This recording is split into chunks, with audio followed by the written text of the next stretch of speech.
हरे राम राम राम हरे हरे। श्री श्री एकादशी महात्म। चैत्र शुक्ल पक्ष की एकादशी का नाम पाप मोचनी एकादशी है। हरे कृष्णा। धर्मराज युधिष्ठिर बोले, हे भगवान, मैंने फाल्गुन माह की शुक्ल पक्ष की एकादशी का महात्म सुना। अब आप चैत्र माह के कृष्ण पक्ष की एकादशी के बारे में बतलाइए। इस एकादशी का नाम और इसमें कौन से देवता की पूजा की जाती है तथा इसकी विधि क्या है, सो सब विस्तार पूर्वक कहिए। श्री कृष्ण भगवान बोले, हे राजन, एक समय मानधाता ने लोमस ऋषि से ऐसा प्रश्न पूछा था। तब लोमस ऋषि ने उत्तर दिया था कि हे राजन, चैत्र माह के कृष्ण पक्ष की एकादशी का नाम पाप मोचनी है। इसके व्रत के प्रभाव से मनुष्यों के अनेक तरह के पाप नष्ट हो जाते हैं। इसकी कथा इस प्रकार है। प्राचीन समय में चैत्र रथ वन में अप्सराएं निवास करती थीं। वहाँ हर समय बसंत रहता था। उस वन में एक मेधावी नामक मुनि तपस्या करते थे। वे शिव भक्त थे। एक दिन मंजू घोषा नामक एक अप्सरा उनको मोहित करने के लिए सितार बजाकर मधुर मधुर गाने गाने लगी। उस समय शिव के शत्रु अनंग कामदेव भी शिव भक्त मेधावी मुनि को जीतने के लिए तैयार हो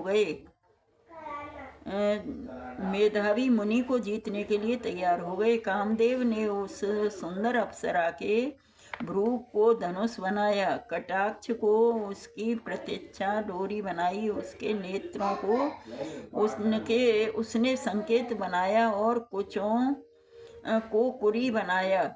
उसने मंजू घोषा अप्सरा को सेनापति बनाया। इस तरह कामदेव अपने शत्रु भक्त को जीतने को तैयार हुआ। इस समय मेधावी मुनि भी युवा तथा हृष्ट पुष्ट थे। उन्होंने यज्ञोपवीत तथा दंड धारण कर रखा था।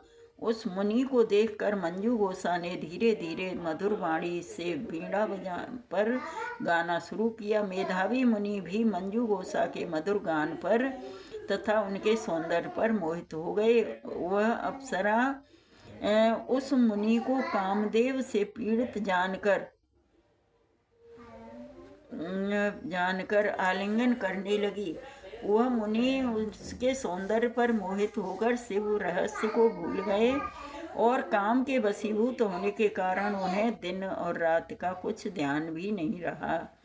एक दिन मंजू घोषा उस मुनि से बोली, हे मुनि, अब मुझे बहुत समय हो गया, मुझे स्वर्ग जाने की आज्ञा दीजिए। उस अप्सरा के ऐसे वचन सुनकर मुनि बोले, हे सुंदरी, तू आज इस संध्या को आई है। अभी प्रातः काल तक ठहरो। मुनि के वचनों को सुनकर वह उनके साथ रमण करने लगी और बहुत समय बिता दिया। फिर उसने मुनि से कहा, हे मुनिदेव, अब आप मुझे स्वर्ग जाने की आज्ञा दीजिए। मुनि बोले, अरे अभी तो कुछ भी समय नहीं हुआ है, अभी कुछ देर और ठहर। पर इस पर वह अप्सरा बोली, हे मुनि, आपकी रात्रि तो बहुत लंबी है। अब आप सोचिए कि मुझे आपके पास आए कितना समय हो गया है। उस अप्सरा के वचनों को सुनकर मुनि को ज्ञान प्राप्त हुआ और समय का विचार करने लगे। जब रमण करने के समय का प्रमाण 57 साल और 7 दिन और 7 माह 3 दिन ज्ञात हुआ, तो वह उस अप्सरा को काल का रूप समझने लगे। वह महान क्रोधित हुए और तप का नाश करने वाली उस अप्सरा की तरफ देखने लगे। उनके अधर कांपने लगे और इंद्रियां व्याकुल होने लगीं। तब मुनि उस अप्सरा से बोले, हे दुष्टा, मेरे तप को नष्ट करने वाली, अब तू मेरे शाप से पिशाचिनी हो जा। तू महान पापिनी और दुराचारणी है। तुझे धिक्कार है। उस मुनि के शाप से वह पिशाचिनी हो गई। तब वह बोली, मुनि, हे मुनि, अब मुझ पर क्रोध को त्याग कर प्रसन्न हो जाइए और इस शाप का निवारण कीजिए। तब मुनि को कुछ शांति मिली और वह पिशाचिनी से बोले, रे दुष्टा, मैं तुझे शाप से छूटने का उपाय बतलाता हूँ। चैत्र माह के शुक्ल पक्ष की जो एकादशी का है उसका नाम पाप मोचनी है। उस एकादशी का व्रत करने से तेरी पिशाचिनी की देह छूट जाएगी। इस प्रकार मुनि ने उसको समस्त विधि आदि बतला दी और अपने पिता च्यवन ऋषि के पास चले गए। च्यवन ऋषि अपने पुत्र को देखकर बोले, रे पुत्र, तूने यह क्या किया?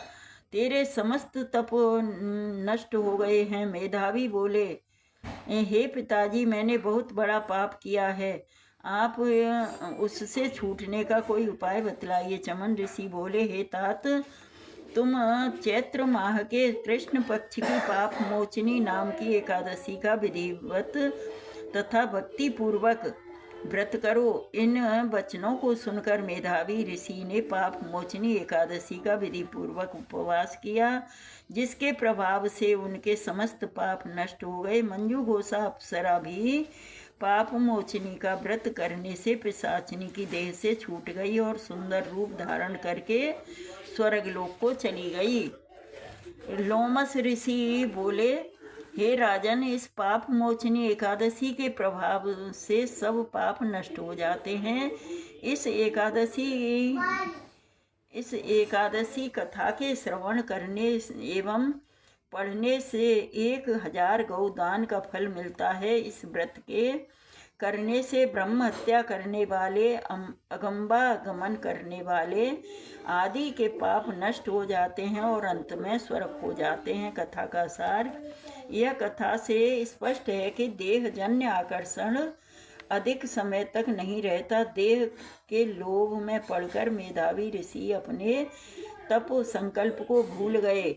इसे घोर अपराध माना जाता है, किंतु भगवान विष्णु की पाप मोचनी शक्ति से इस घोर अपराध के पाप से भी सहज ही मुक्ति दिलाने में सक्षम है। ये मतलब एकादशी का व्रत कर लो तो ये ऐसे पाप को भी नष्ट कर देती है। सक्षम है। जो प्राणी सत्कर्मों का संकल्प करने के बाद लोभ, लालच और भोग विलास के वशीभूत होकर अपने संकल्प से गिर जाते हैं, वे घोर नरक में के अपराधी होते हैं। किंतु पाप मोचनी सभी पापों से मुक्त करके प्राणी को स्वर्ग का अधिकारी बना देती है। हरे कृष्णा कृष्णा कृष्णा हरे हरे, हरे राम राम राम हरे हरे। तो हमें ये पाप मोचनी एकादशी का व्रत अवश्य करना चाहिए और अधिक से अधिक हरि नाम का जप करना चाहिए। हरे कृष्णा कृष्णा कृष्णा हरे हरे, हरे राम राम राम हरे हरे।